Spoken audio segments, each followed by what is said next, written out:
on crises that friends in other democracies, such as India and Mexico, are also facing. It's not only that we in the United States have become much more acquainted here at home in recent years with the fragility of our own democratic experiment. At American Progress, we are zeroed in on the import of accountability to and for democracy, exploring how we ensure a rule of law and not just a rule by law, and examining the roles that courts play in democracies around the world in protecting minority rights, even as majorities control legislatures or executive offices. Threats to democracy have reached a crescendo here at home and abroad in recent years.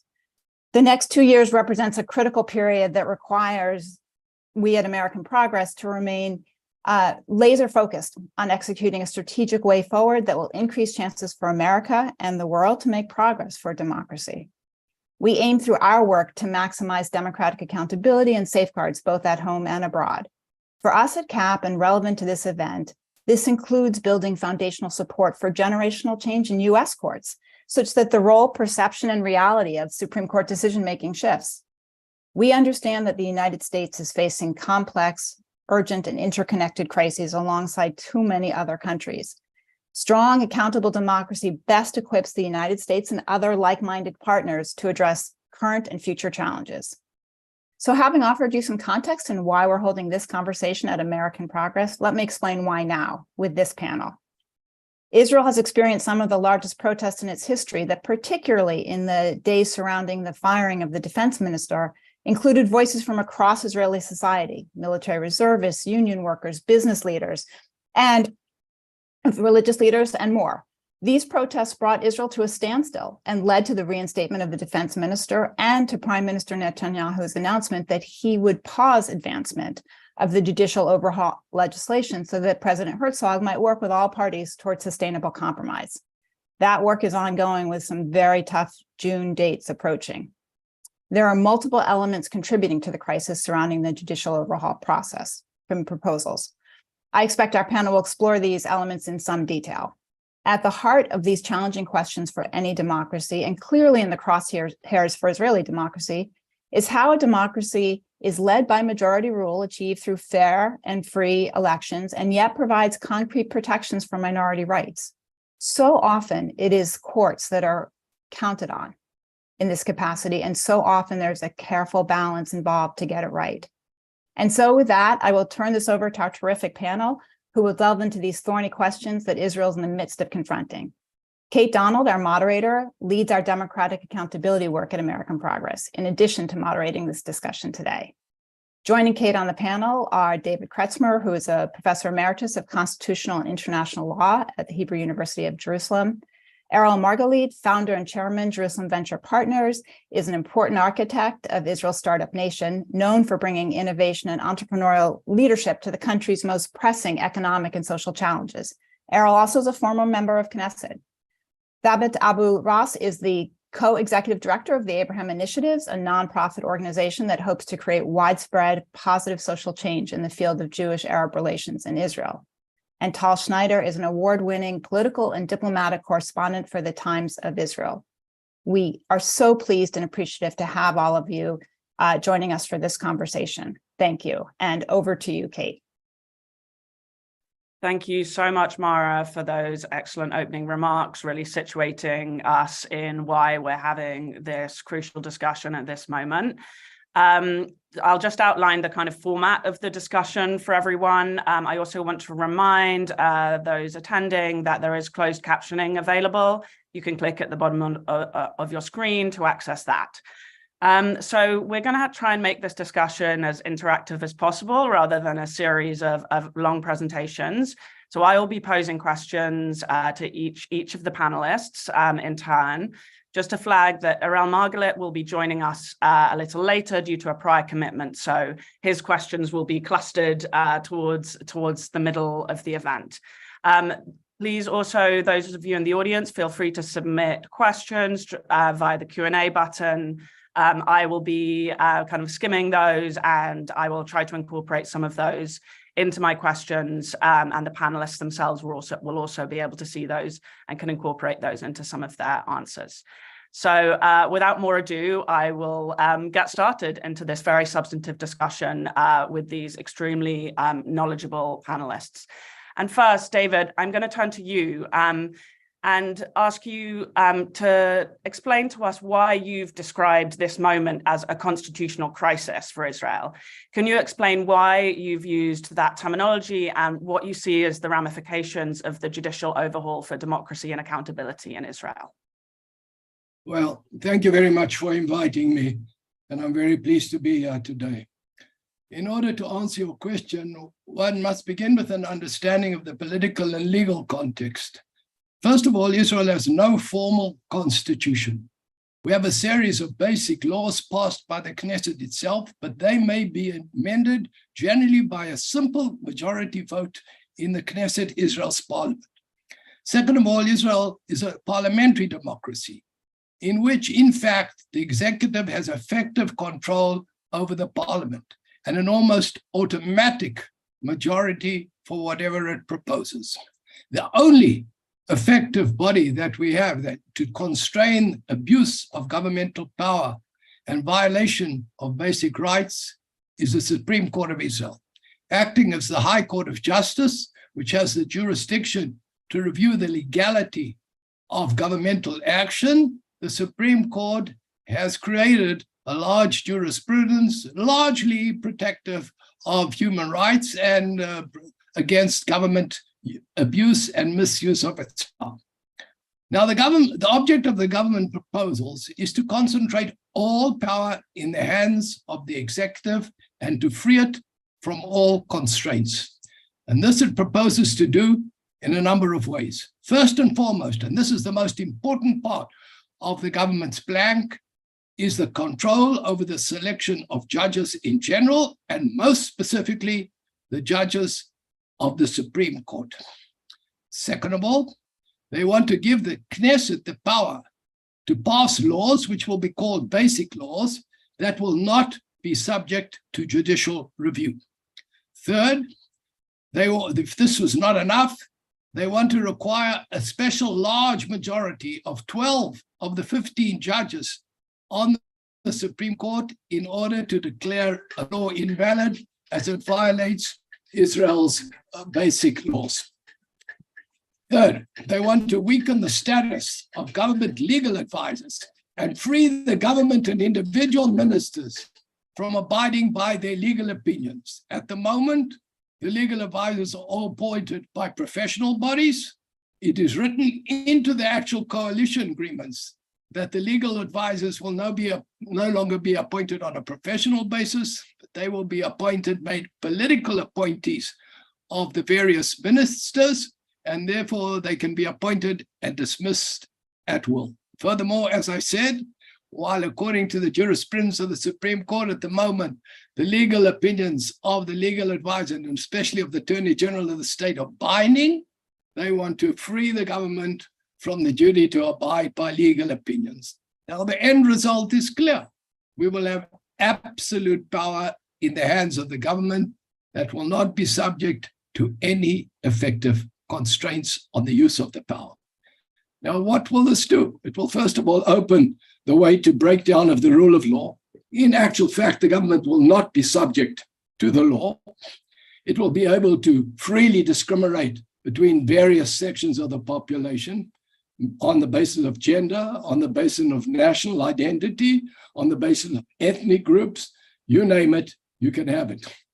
And it will also be able to violate all kinds of other human rights, freedom of expression, the right to demonstrate, and there will be a large deal of corruption. As long as the government is freed from the duty to abide by the legal opinions of the lawyers in the offices, you've opened the way to increasing the corruption in Israel. And Israel, in the transparency scale of the Transparency International, does not have a very high standing anyhow at the moment.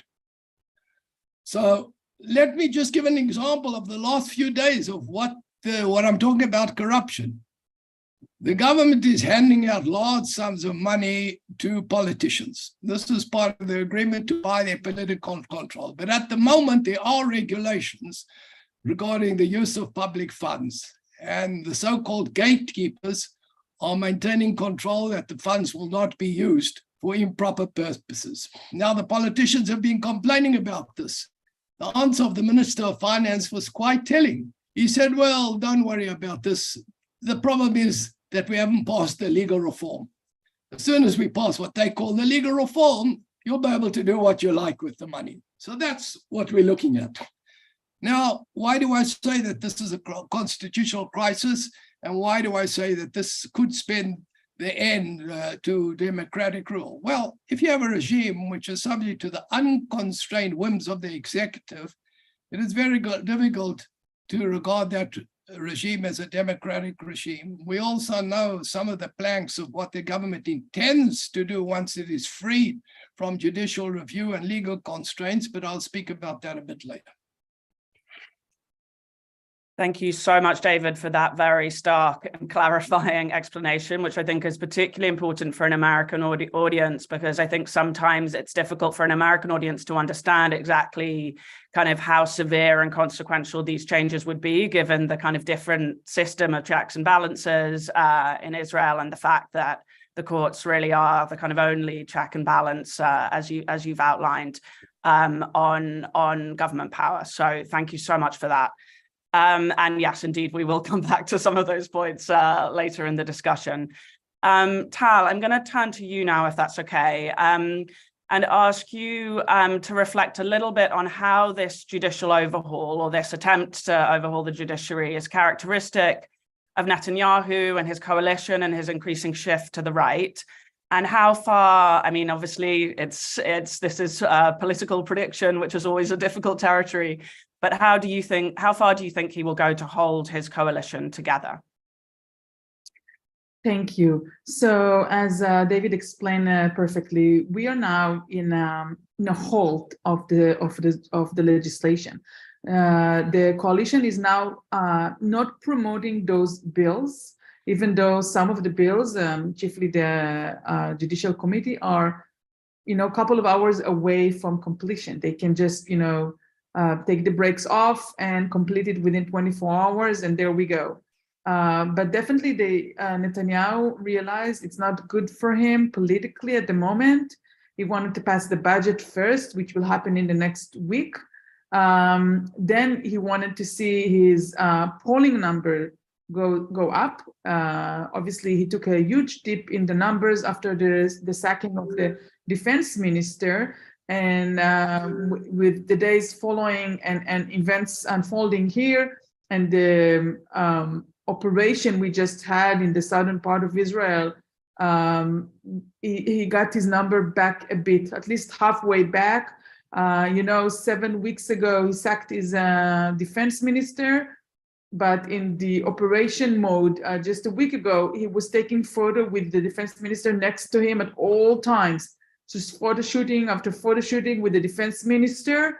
And because the defense minister became popular, he wasn't originally popular, but because of being sacked, he became popular. Now Netanyahu embracing him as an asset, as a political asset. So 7 weeks apart, firing him, and then fast forward 7 weeks, taking any photo he can with him. And some of the polling is actually up, not completely to the way it was before, but in a better situation. So I think he has two political goals, main goals. One of them is get the polling back, as I said, and it's working. The other political goal is to get himself invited to the White House. So we all know that President Biden gave him the big no. Are you going to invite Prime Minister Netanyahu to the White House? No, said the president in a big voice, big no. And I think Netanyahu's goal at the moment is to get invited. It's not just because he wants to visit Washington. He's been there many times. It's because it's a part of his own respect, his own stature, his own reputation, and also lots of other countries such as the Emirates, Bahrain, Egypt. They're all in a mode of let's wait and see. As long as Netanyahu is not invited to DC, he will probably not be invited to any of those countries as well. They are all in waiting. So he needs to untangle that. He needs to get him back on track, on the diplomatic track. And in order to get there, he cannot promote any of this legislation.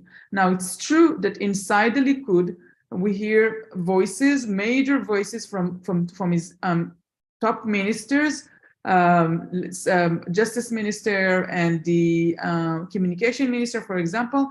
They are repeating and saying, we got to put some of the legislation back on track. We don't know which part, but they're looking for something because they want to have a small victory lap. So something has to go back on track. It's hard to understand what's going on. There is a general understanding that the negotiation at the president's house will probably go to a dead end. We don't know that for sure, but it doesn't seem like they're getting anywhere from that. But again, as I said, Netanyahu has his own agenda not to put the legislation back because he wants to pass the budget, get the numbers up, visit DC, and in order to get there, he needs to go through the entire summer Knesset session without this legislation, which means all the way up to July, the end of July, July 31st. So if he will be able to hold his partners and his top ministers to hold them a little bit more, then he will, cross the summer, maybe get invited, maybe go back into track, and then October comes around, the next, winter session, and we'll see. In Israel there is a way to do things, and let's wait and see. Not this year, maybe next year, and so on. I don't know how to tell you if this is the plan. This is what we are thinking is the plan. Obviously, Netanyahu doesn't reveal the plan. If he will think that politically it will pay him off to get back to the judicial overhaul, he can do it, as fast as he thinks. But as long as this is the case, whereas he got this slap from DC saying, we want to see a democracy. We are, as was said here at the beginning of our conversation, the issue of democracy all around the world with those values and merits. So it's important to Washington to see that Israel is not deteriorating into something like halfway into Hungary or Turkey or Poland. If Israel keeps on being a liberal democracy, then things might be fine in those respects. And Netanyahu thinks about his short term. Let me get invited. Let me get my numbers up. If no one around the world will care about what's going on here, then he will promote those legislation. I'm pretty sure of that. Thank you, Tal. Can I ask you a really quick follow-up question? Because you're talking about the things that are kind of influencing Netanyahu, and you talked about him getting his numbers up. And I wanted just to relate that quickly to the protests. I mean, we've all seen the photos of the protests every weekend. So how far do you think the kind of scale of those protests is influencing Netanyahu's political calculations? I mean, obviously it's linked to the poll numbers, but distinct in some ways too. The big influence was that the massive protest actually worked pretty good to get the media attention around the world. So you can't have media attention around the world if you don't have a protest. I mean, I went to some of those protests to talk to people. And every time, again and again, week after week, people, met me during those, marches or events, and they said, we're doomed. What are we protesting for? Because no one cares. They have a straight 64. No one is listening to us. And obviously, Netanyahu was not directly listening to them, actually quite the opposite. Every time they went out to the street, he went to the podium and bashed them and said these people are lefties, they are, some of his ministers said traitors and other very harsh wording that was thrown at them. And people on the street kept on saying, we are here. I mean, obviously 80,000 people right at the beginning, then hundreds of thousands right after week, and they kept on saying, we are here, but what is the purpose? We know that nobody cares. They have the majority, they have the demographic on their side, they have the political power. They always had it because, it's been like 40 years with the Likud in power. They will always have it in the future. What the points of coming up around here? But then the protest grew. It grew in numbers, and it also grew in content. When it got to the point where people in the military reserve duty said, excuse me, we are volunteering for a democracy. We are not volunteering for something that is not, we don't know what it is. And then we are out of the game. We're not going to show up. We're not talking just about pilots. It was cybersecurity people. It was special operations, special ops, really, people from, naval forces, tanks, all over the country. They kept on saying, on the intelligence officers, they said, we did not sign up for this. And I think this sent shockwaves into Netanyahu and Levin. And we know it in hindsight because some of the people that were part of the negotiation with them came out and said they were anticipating the protest. They were anticipating the left liberal, economic game plan. They were anticipating maybe those, academics, judges, economy people that came out and said, excuse me, this is not a democracy. They anticipated everything. They anticipated 100,000 people in the streets. One thing they did not anticipate is from people who are serving as volunteering in the reserve duty to come up front with, faces and names and say, and in high rank, people in high ranking, positions come up and say, excuse me, this is not working for us. And then it sent shockwaves. And this is the reason that's the reason that the defense minister sacking came because Netanyahu was, saying he's not handling the military, in a good way. I will sack him. He sacked him. And then there was this outburst of this huge demonstration for the 24 hours, after which Netanyahu actually, stopped the legislation. And I think that the military point was the tipping point. And also, again, the big coverage from around the world. I think the words of the president were very, very, very crucial to what went on here and the end of March. Thank you so much, Tal. David, I'm going to turn to you now. So you lead a think tank that really is focused on working to build a shared society for Israel's Jewish and Arab citizens. A more important goal I cannot imagine. So how do you see the judicial overhaul affecting that very important mission? Well, hello, everybody. Thank you for the opportunity. Well, first, I would like to tell you about my feeling exactly now. We are really worried, like many Israelis, many Palestinians, of the possible deterioration, actually following the provocative march of flags in the old city of Jerusalem that's going to take place tomorrow. So this is the kind of things that really affecting our work more than anything else. The judicial overall is affecting and risking Arab-Jewish relations. Behind the idea of the judicial reforms is the desire to enhance the Jewishness of the states on the expense of its democratic values. And it's a matter of work. Now, shared society organizations are always trying to balance between these two values, Israel being a Jewish state and being a democratic value, and not always we success to do that balance. Now, for many of us, Israel is a Jewish supremacy state, and especially after enacting the nation-state law and the attempt by the current government to try to implement different articles of this really, I will say, even racist law. Israel, for us, for some of us at least, it's on one hand a supremacy, a Jewish supremacy state, and in the other hand, no doubt, it has a lot of democratic components. So it's a democratic society, but it seems to us sometimes it's an oxymoron. It cannot really go together. I believe this situation is a real obstacle for a shared society that based in equality for all citizens.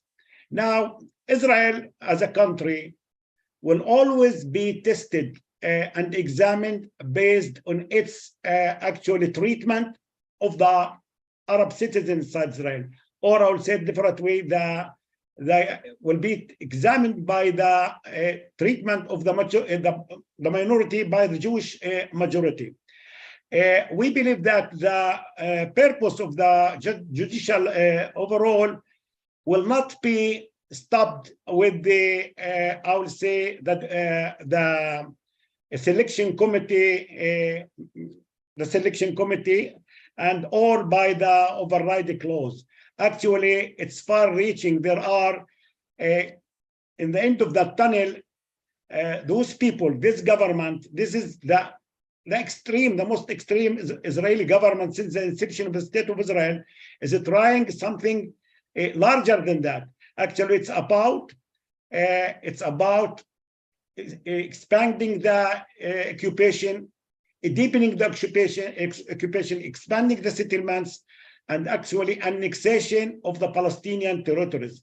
And the conflict, the Israeli-Palestinian conflict always will affect us. We are with this duality of identity, being Israeli citizens and being Palestinians by our nationality. We are put between the rock and the hard place. In this reality, we are trying actually to build a shared society. Well, I would like just to tell you that both majority-minority relations will always be affected by the conflict between my country, Israel, and my people, the Palestinians. When there is rockets actually comes from Gaza to Sapir College, where Arabs and Jewish students are studying together, it's affecting us. When Israel is bombing houses and civilians and the militias were killed, it's affecting us. Those are our relatives, blood even relatives. So we are put between the rock and the hard place. And we are always affecting in building shared society by really policies, discriminatory policies, and also by discriminatory laws. And the overall judicial overhaul is gonna take the status quo to the extreme from our point of view. I would like to end by trying to incite actually a Club of Madrid's shared society project, that the Club of Madrid did define the shared society as a socially cohesive society. It is stable, safe. It is where all those living there feel at home again. It respects everyone's dignity and human rights while providing every individual with equal opportunity. It is tolerant. It respects diversity. So 4 main elements actually are necessary for a shared society: democratic participation, respect for diversity and the dignity of the individuals, equality of opportunity, and protection from discrimination. I believe that the judicial reforms are going to take us far from the status quo that we have it, and still we have a problem with it. Thank you. Thank you so much, Thabit. I'd like to welcome Aral Margalit. Hello, Aral. Thank you so much for joining us. We will come to you shortly, but first, I'm going to turn back to David and ask a question which I think very much builds on some of the points made by Thabit. David, you have written a lot. Indeed, you're a real academic expert on the issue of the Supreme Court and the impact of its jurisprudence on the occupied territories. So can you tell us a bit about what rights you see threatened in the short and long term if this judicial overhaul or parts thereof are successful? Yes, thank you, Kate. If I may, I agree 100% with what David said before. And in my mind, a lot of the attention of the international community has been turned, perhaps quite correctly, to the so-called judicial reform. But what has been ignored is the actual composition of the present government. And we have the most extreme government with outright racists in major positions of the government. Up to now, there's been a lot of racism in Israeli society, but it's been tried to be hidden. These are people who don't even hide their racism. They're clearly committed to particularistic values and not to universalistic values, and they intend pushing them ahead, both in Israel itself and in the occupied territories. So let me now ask you a question, and I think it's unfortunate that if Biden is considering not to invite Netanyahu, it should not only be because of the actual so-called constitutional revolution, it should be that he is not invited while he has outright racist ministers in his government. When there was a racist anti-Semitic minister in the government of Austria, Israel refused to cooperate and withdrew its ambassador. So one can learn something from that. Now let's go to your question, Kate. Now, as people who've read my work know, I've shown that while the Supreme Court has a fairly good record when it comes to internal matters in Israel, when it comes to the occupied territories, its record is somewhat more problematical because it's actually legitimized practically all the government policies and practices in the occupied territories. But on the other hand, it has in certain cases granted a remedy to particular Palestinian petitioners in concrete cases, especially when their private property rights have been violated. Now, one of the biggest problems in the occupied territories is what are the so-called unauthorized settlements. Now, as we all know, according to international law, all the settlements that are established by the government are regarded as in contravention of international law. But there are also settlements in the occupied territories which have been established without formal government approval. And they are, even in the government eyes, regarded as unauthorized or illegal. And many of these settlements have been established on private land of Palestinians. Now, according to the law of occupation, the military may not expropriate private land of Palestinians for the use of settlers. Now, after a number of cases in which the government admitted that it had to evacuate settlers on the private land of Palestinians, the Knesset passed a law ordering the military commander to expropriate all private land on which these unauthorized outposts had been built, ostensibly in good faith or with implicit government approval, but that basically meant all of them. And in 2020, the Supreme Court ruled that that law was unconstitutional because it violated the rights of the Palestinians to property and to equality. Now, the coalition agreements state that all outposts will be approved. Now, this will not be possible as long as the court retains its power of judicial review. Given that its judgment of 220, if they were trying to do this again, the court would once again rule that it's unconstitutional. So there are two ways that they intend going about doing away with this. The first is to pass this law again as a basic law and to stipulate that basic laws are not subject to judicial review. And second of all, to appoint their own judges to the court who will be, in their eyes, more sympathetic to their values. The second, perhaps more problematic, even more problematic part of the connection between the constitutional revolution and the occupied territories is the appointment of the Minister of Finance as a second minister in the Ministry of Defense. He is the leader of one of the two most extreme parties, and he published a number of years ago a plan which he called the decisive plan. He said, it's enough for us to go along trying to manage the conflict with the Palestinians. The time has come for a decisive plan.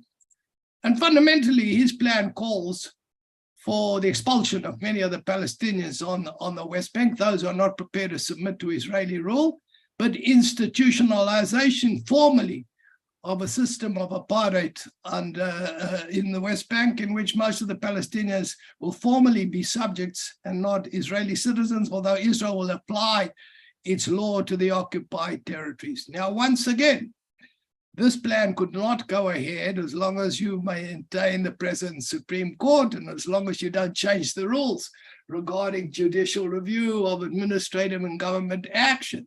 And so they are quite aware of the fact And in order to go ahead with their political plans regarding annexation, formal annexation of the West Bank and getting their hand on all the Palestinian private land, they have to change the rules.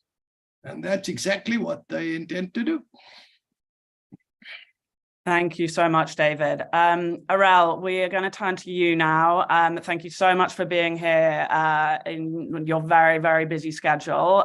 Just to remind everyone, Mara introduced Arel briefly earlier, but Arel is the founder and chairman of JVP and Margaret Startup City, bringing innovation and entrepreneurial leadership to the country's most pressing economic and social challenges. And he's also a former member of the Knesset. So Arel, we only have you here for a short time, so I'm going to kind of cluster your questions together rather than spread them out as I've been doing with the other panelists. But really, you know, the reason why, among many reasons why your perspective is so valuable here is because obviously, you know, Israel has a really thriving tech and business sector. And you've been very outspoken about what you see as the impacts, the potential impacts of the judicial overhaul and democratic backsliding in general on that tech and business sector in Israel. So if you can tell us a little bit about how you see that impact and what you've been hearing from investors, particularly foreign business investors. Thank you, Arel. Thank you. Well, it's a pleasure to be here. And yes, I do think I'm actually in New York right now with 38 Israeli companies signing some agreements with the city of New York and actually with a big cooperative effort with Australia. So we have a peace agreement with Australia now here in New York, but it's wonderful. So look, I think that what this government did is it woke Israel up. And I think that many of us who didn't necessarily understand that political involvement is part of what you need to be doing in Israel in order to continue to do the kind of things you want to do on innovation, on inventiveness, on high tech. You cannot just stand on the side and not be involved. So in the last 20 years or so, you know, we've made one of the biggest economic revolutions that I think occurred anywhere in the world, taking Israel from a very Bolshevistic economy to an open, you know, that's part of it's the fault of my party as well at the time, to an economy that's an innovative economy, works internationally, creates things in a way that's innovative and interesting, and involves many of the international countries in what we're doing. And then suddenly this government came and threatened our way of life in a most fundamental sense. The issues of occupations and the issue of the Israeli-Palestinian questions did not rally the Israeli public like it's rallying this now. And what I would call ourselves to focus is to focus on the moment of opportunity, because, you know, the protests are very much known for what they're doing in Kaplan in Tel Aviv. But I actually am part of the protest all over the country. I'm part of the protest where in Kiryat Shmona, in the far north, where we have our food tech center, about 4 kilometers from the Lebanese border, people from Kiryat Shmona in the kibbutzim, you know, it's a big social debate, and the Jews and the Arabs are going out to demonstrate in a way that was never demonstrated in that city. In Jerusalem, religious and secular are demonstrating. Some of the Arab population is demonstrating as well. In different parts of the country, there's an awakening. And what I think we realized is that we can win. We may not be able to win immediately in the Knesset, but we can win. We are much stronger than the political landscape is showing. And so we got up, we spoke. It's both the high-tech sector, it's the doctors, it's the people from the special units, it's the pilots, it's the people from all over the country, it's the social entrepreneurs. We got up to speak and we were able to stop the judicial reform. I can say that we stopped it. I mean, they could take any excuse they want. They're not going to be able to complete it. So that's number one. Number two, what we're seeing is a craziness in terms of the in terms of this government in more than one way. When you're seeing Ben Gvir go up to the Temple Mountain And after years of working together in Jerusalem with the Palestinian community and trying to get some sort of normalcy, remember, JBP was established when the Second Intifada was happening. We were creating the high-tech industry, not in ideal terms, but we had security issues, we had political issues. It was after Rabin was assassinated. It was not easy in this country to go and create something that was creative and collaborative and actually has was able to transform the country. But they're trying to take us back.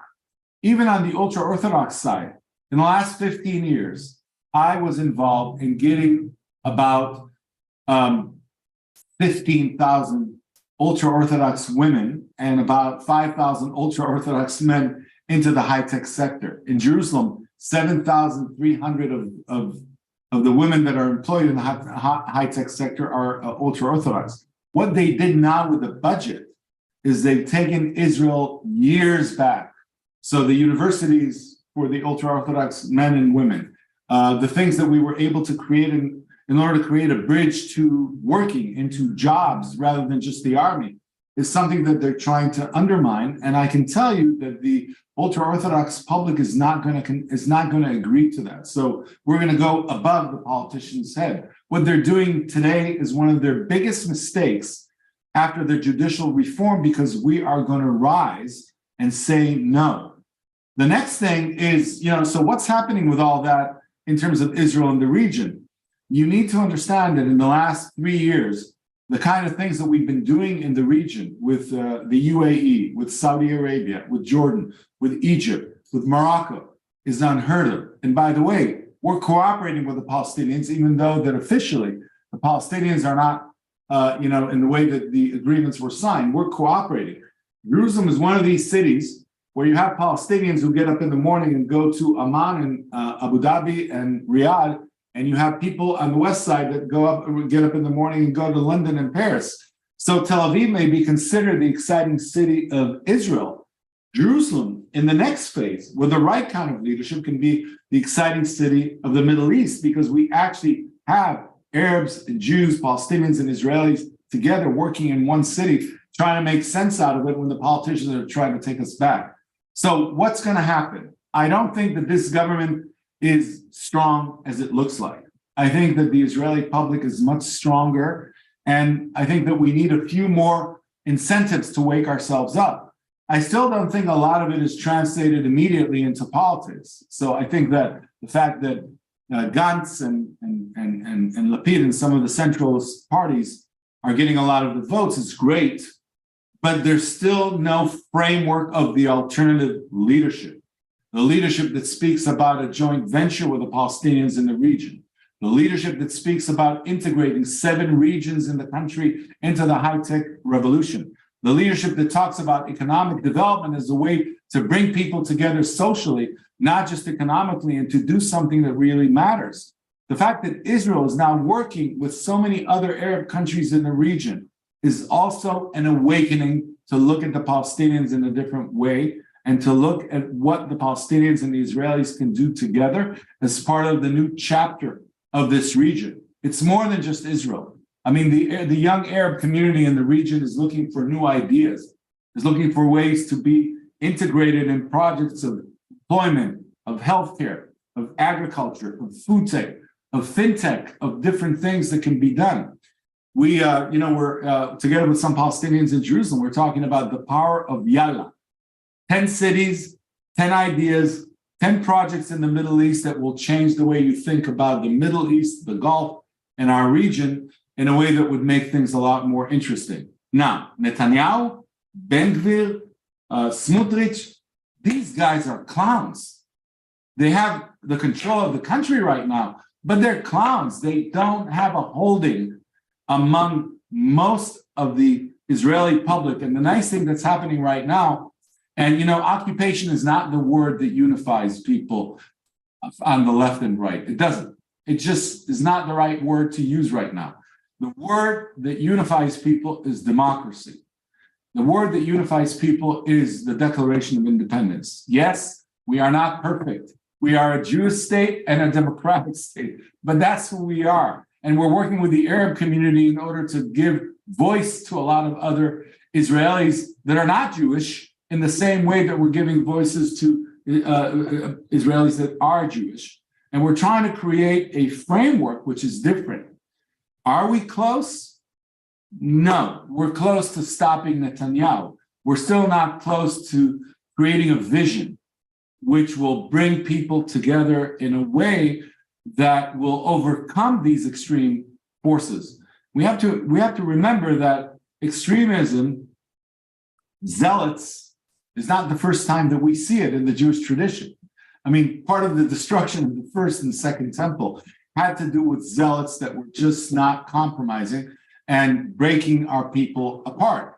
In Jerusalem, we see it every day. We see zealots. We're going to have Jerusalem Day in a few days. Tomorrow is the march, and we're going to have two kinds of marches. One march is speaking against the Palestinians of the city, people that we're working with every day, trying to create a soccer league, an education project, a business together.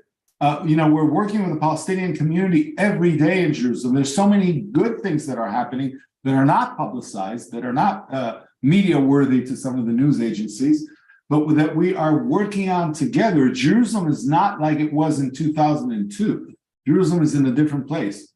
However, there's still no framework that takes us to sort of a political solution, recognizes people's identity, recognizes people's dignity, and takes a lot of the things that are happening on the ground into a framework which takes Israel to the next level. That's still not happening.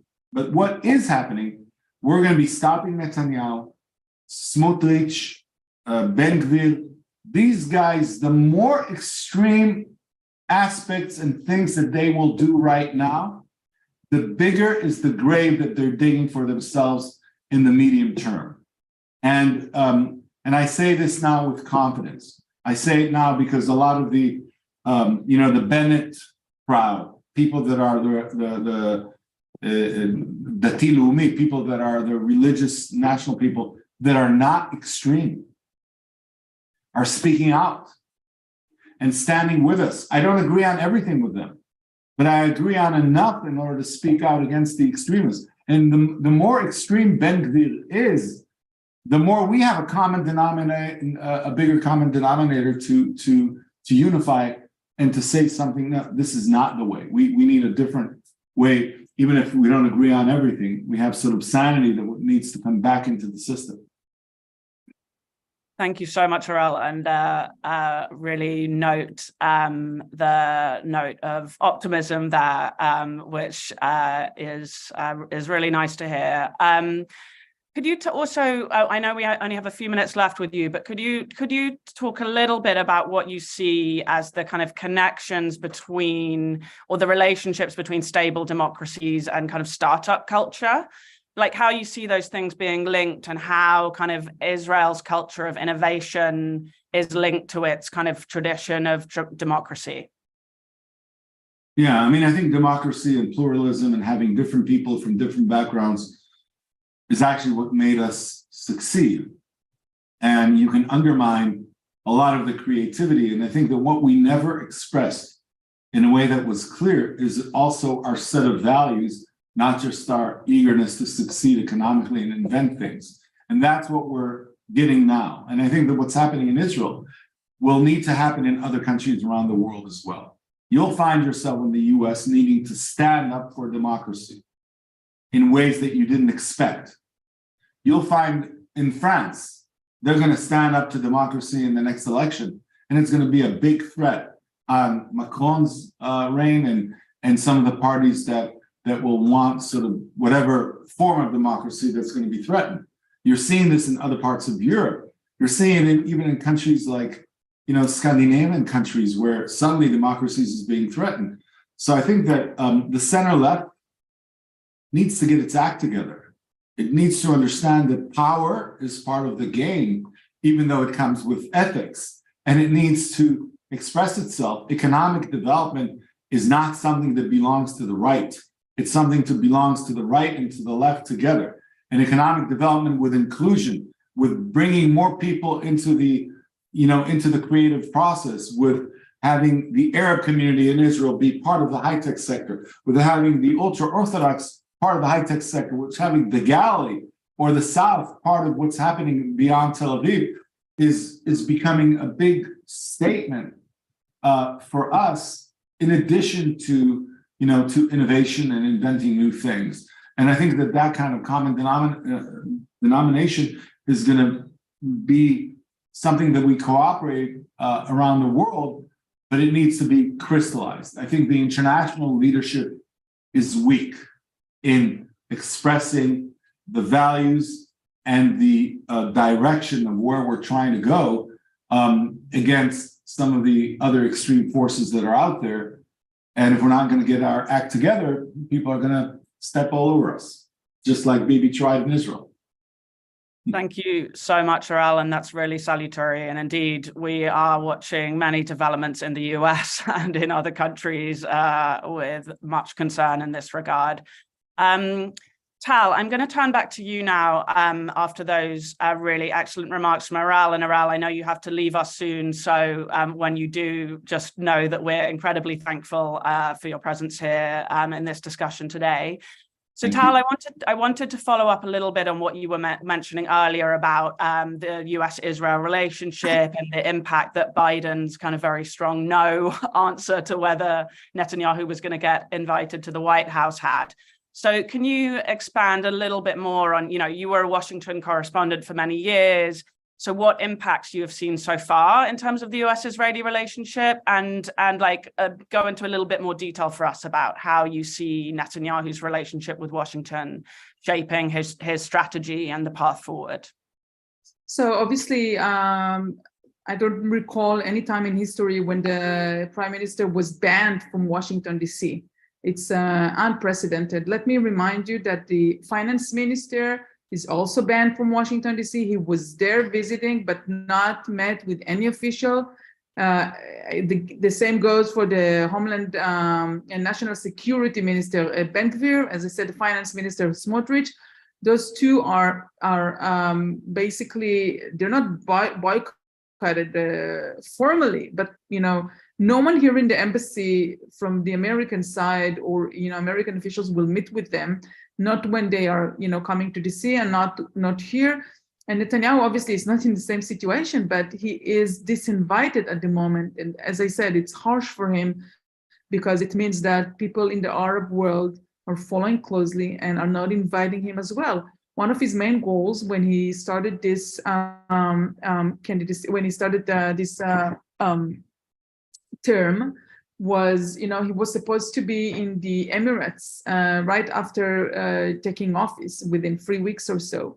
And this trip was canceled because of Ben-Gvir's, must have, visiting the Temple Mount. This happened back in January, right after they took office. And the Emirates canceled the visit. And let me just remind you, Netanyahu was the one who signed the Abraham Accords, but never visited. I mean, he didn't have the chance to visit since then because we had elections and then Ben-Gvir came and so on. So it has it's not good for him. He wanted to be there for so long, and I know for a fact that the Emirates will wait until he is invited to the White House. So they're not going to have him. So, when you add things like that, when you ask what is the impact, there was a report here about 10 days ago, which was not denied by the Prime Minister office, according to which the defense minister is not traveling to Washington, D.C., not because he is not invited, but because the Prime Minister made it clear that until Netanyahu will be invited to the White House, no one goes. So I think it doesn't affect the atmosphere or the relationship at other levels. For example, the general director of the Foreign Affairs Ministry is just in town in DC as we speak at the moment, Ronen Levy. That's okay. I mean, the director general's levels, but ministers probably will not go until Netanyahu is freed and yet again invited. Another issue is, for example, the president of Israel, Herzog, was invited like 6 months ago or 7 months ago. It was invited by the former Speaker of the House, Nancy Pelosi. He was invited for a joint session at the Congress for Israel's 75-year-old birthday, anniversary, independence, I'm sorry. The invitation was sent in probably around September or October. The current Speaker of the House, McCarthy, repeated the invitation, but the president is not going yet. Why is that? I think that he has this sensitive diplomacy understanding that he cannot travel to the seat and carry that speech as long as Netanyahu is banned from town. So all of these things are, I mean, again, it's not like Netanyahu told Herzog don't go, but Herzog has his own sensitivity and understanding not to do something like that, which will be considered as really hurting, I suppose, Netanyahu's self-respect and self-stand and so on. So as long as Netanyahu is banned from DC, we see some kind of a slow, situation where it has an effect on Israel's foreign affairs relationship. It has an effect on other people who can and cannot go. Again, the defense minister, he is not going at the moment. Obviously, he can do everything over the phone, but it's always better to be in DC. That is the situation at the moment. Thank you, Tal. And yes, the complex web of diplomatic relationships and the big P and small p politics, as we call it, is really fascinating to understand. So thank you. Thabit, I'm going to turn to you again and kind of come back to the subjects of the protests a little bit, which have been mentioned various times now.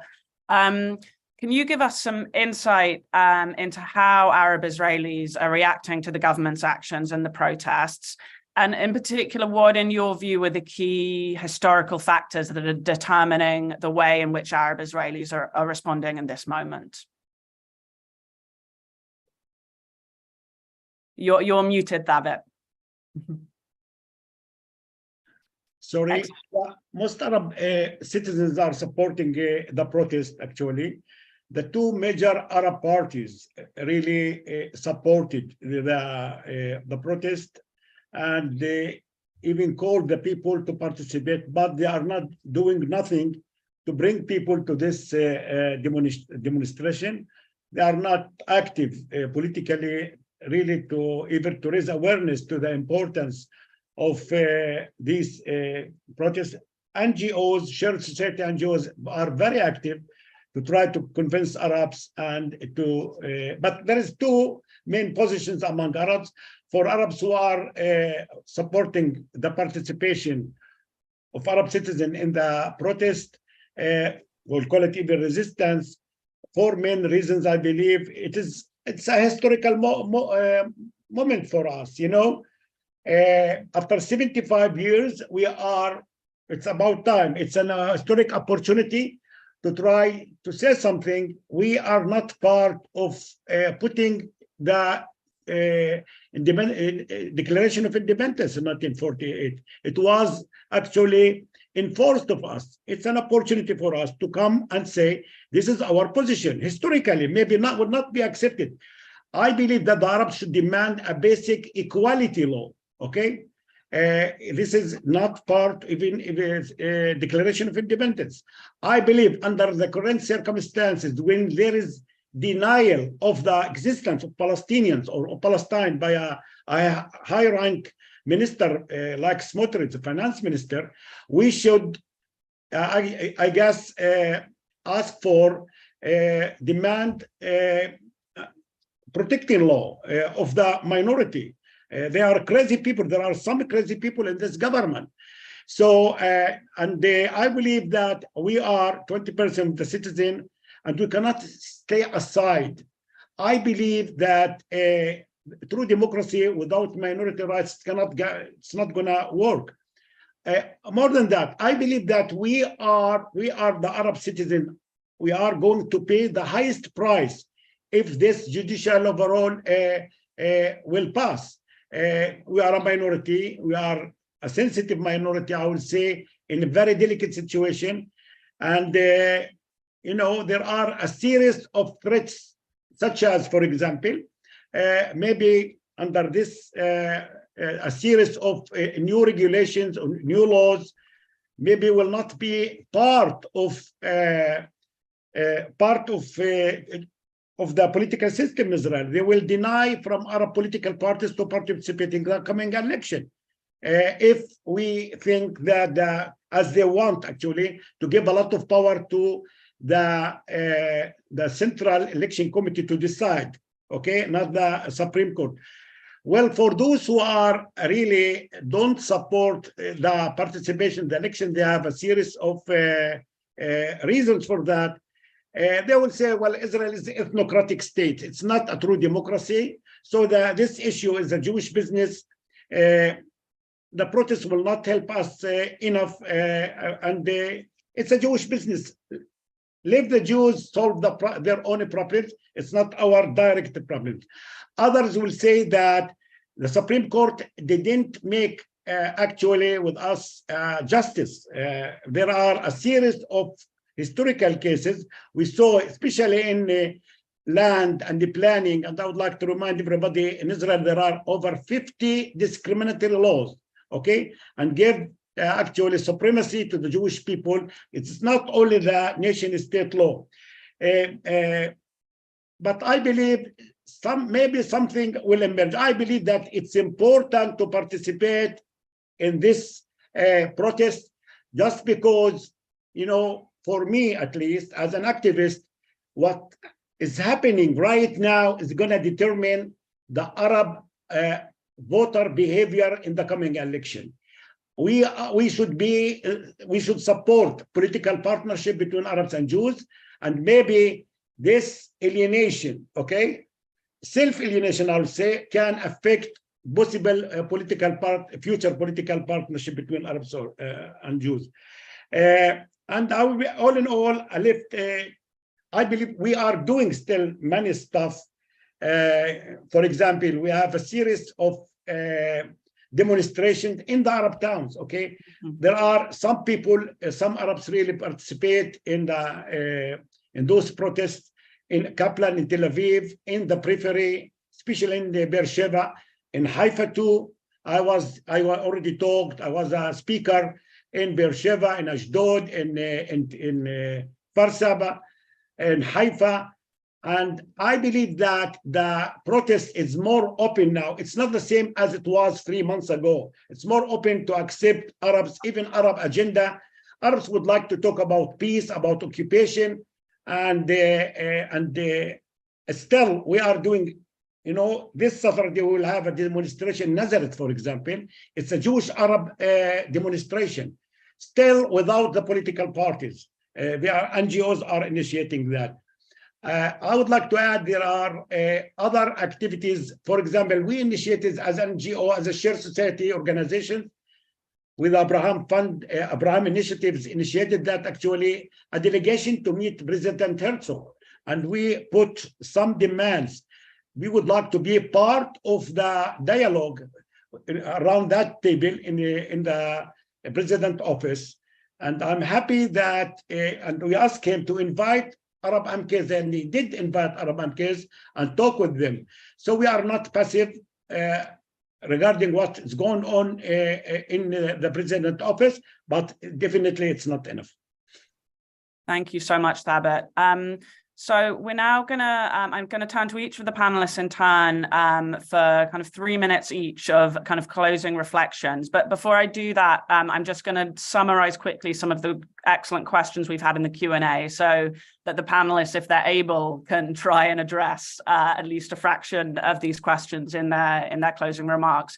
So we've had a couple of questions which are kind of more technical questions about the reforms proposed in the Supreme Court, how the kind of Likud proposal around the Supreme Court, the coalition proposal to overhaul the judiciary differs from kind of, say, similar reforms that could be proposed in the United States, and how the system of checks and balances differs. David, you've talked a little bit about that. And then a kind of a similar question, which is about whether there are some reforms that are necessary to the judicial or constitutional system in Israel, or the balance of power between the legislative and executive and judicial branch in Israel.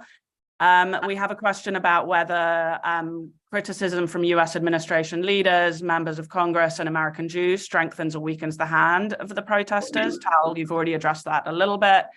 And then we have a question about the potential for a bolder and more unified Israeli Arab Party leader. So if you can, wonderful panelists, feel free to touch on some of those, but otherwise I will hand over to each of you in turn, David, Tal, and then Thabit, for 3 minutes each, as to what you see as the path forwards, or what do you really hope that US and other public audiences can take away from this discussion. David, over to you first. Okay, let me try to first relate to the question that you posed, the comparison with the United States. And it's not really a good comparison. First of all, the United States is a federal system. It's a presidential system in which there are checks and balances between the Congress and between the president, and all the power is dispersed between the federal government and the states. We are a unitary system in which all power is in the hands of the government, which controls parliament. So it's very different.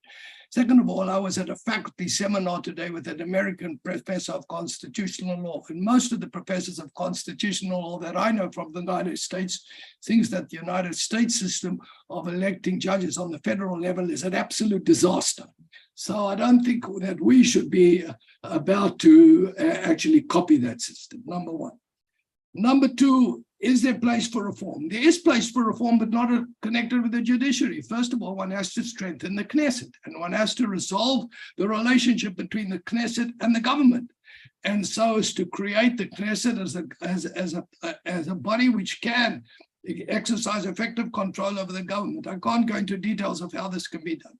But the third thing, and I have to make this point, but I'm going to make it in response to Erel Margalit. Whatever one says about the constitutional reform or whatever happens be, Israel's fundamental problem is its relationship with the Palestinians. We have been an occupying power for the last 56 years.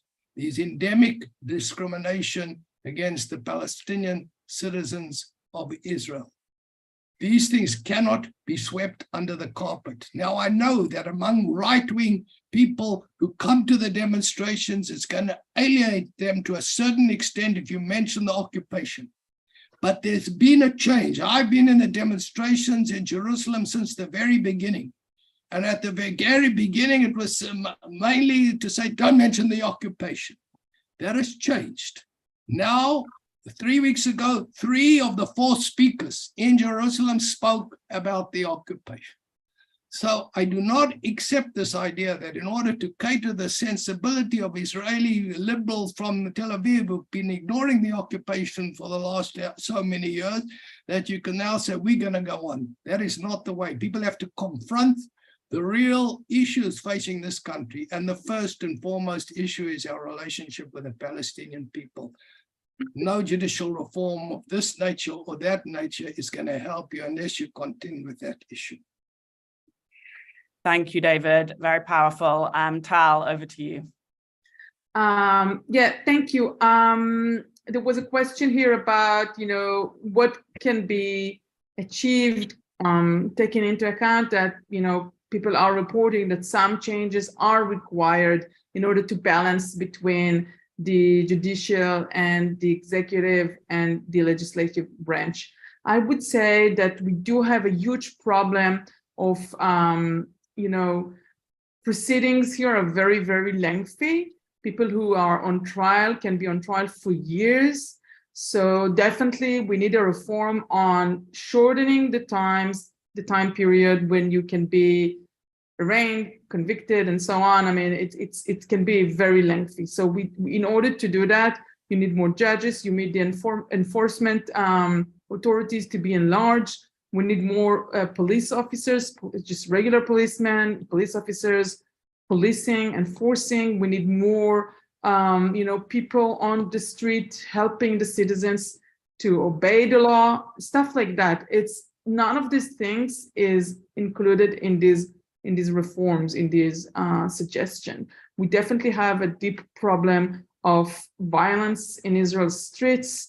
And in order, and obviously, when there is a violent scene and people are put on trial, it takes years to convict them. So convict or acquit, of course. So in order to achieve more trustiness in the system, in the judicial system, in the policing system, you need to enlarge those forces of judges, clerks, all of the institution, of the legal institution. They need more manpower, not talking about lawyers because we have enough of them, but from the government side, more courts houses, more judges, more manpower, more of prosecutors, and so on. So the people can have back their trust in the system.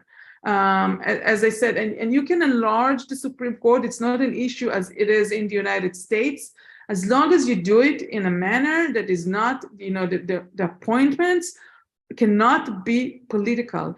And I urge our listeners, in no way can we compare the Israeli system to the American system. It's a different country. We don't have a constitution. We can enlarge the Supreme Court, but we can never put political appointments on our system because we don't have the check and balances that you have.